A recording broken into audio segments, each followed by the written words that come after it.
You're sitting in that coffee shop, the fancy one, the one where the menu doesn't have prices. Red flag number one. Everyone else is ordering like this place is their second home. And someone says, let's just get a few things to share, while your brain is sprinting. Does a few mean $20 or 200? You're about to suggest something cheaper in a way that doesn't scream, I'm cheap, which is, of course, impossible. So you just nod, smile, and hope for the best. Then the barista gives you that look. The crumpled 20 or Venmo look. Suddenly, you're over explaining your busy schedule, tipping extra, casually mentioning weekend plans that sound way fancier than reality. And in the middle of your own performance, you're thinking, why is ordering coffee suddenly an audition you didn't sign up for? Here's the thing, rich people don't just have money, they have this whole language, this code, and if you don't speak it, you're immediately flagged as an outsider. It's not about what you wear or what you drive. Well, okay, sometimes it's about that, but mostly it's about how you carry yourself. It's in the way you don't flinch at prices, the way you expect good service instead of being grateful for basic decency, the way you act like you belong everywhere because you've never been told you don't. And psychologists actually have a term for this. It's called social signaling. Basically, we're all walking around broadcasting our status whether we realize it or not. Through our posture, our word choices, even how long we pause before we speak. Rich people have been practicing these signals their entire lives. You? You learn them from watching TV and hoping nobody notices you're winging it. But here's where it gets wild. There's this one thing you can do that flips the script entirely. And it's so simple it sounds fake. Ready? Stop apologizing for taking up space. That's it. That's the whole thing. Rich people don't say sorry for existing. They don't apologize for asking questions.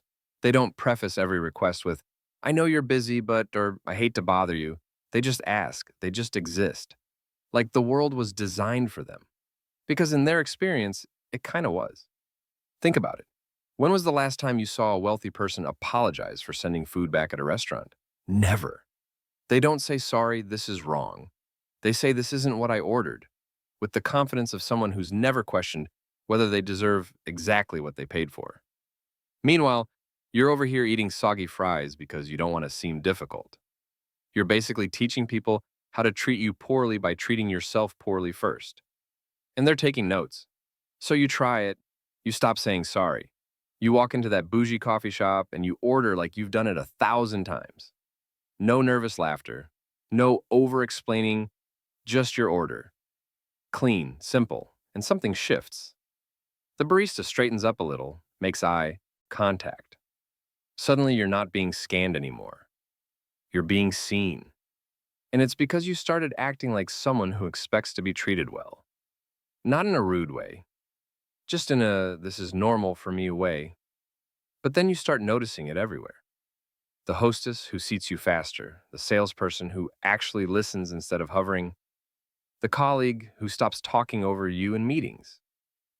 And you realize this whole time you were giving people permission to dismiss you by dismissing yourself first. Every sorry, every self-deprecating joke, every, I don't know if this makes sense, but was a signal that said, I'm not sure I belong here. And people believed you. Research from Stanford shows that confidence isn't about feeling certain. It's about acting certain even when you're not. And here's the kicker. Rich people aren't more confident because they have money. They have money because they were raised to act confident. It's a loop, a self-fulfilling prophecy. And you can hack into it just by changing how you show up. It's not about faking anything. It's about stopping the apologizing autopilot that's been running in the background your entire life. Look, if you've ever felt that weird tension when you're around people who clearly have more money than you, if you've ever caught yourself performing or over-explaining or apologizing for absolutely nothing, hit that like button because I see you and it's exhausting. And honestly, subscribe because we're breaking down all the unspoken rules nobody tells you about human behavior. The stuff that makes you go, wait, that's why that happens. Tell me in the comments about a time you noticed someone treating you differently the moment you stopped apologizing or acting small. Because I want to hear how that played out. Here's the truth. You don't need to be rich to be treated like you matter. You just need to stop acting like you don't. The respect you're looking for doesn't come from your bank account. It comes from the moment you decide you're done asking permission to exist in spaces you paid to be in. So, yeah, do that once. Watch what happens. It's kind of wild.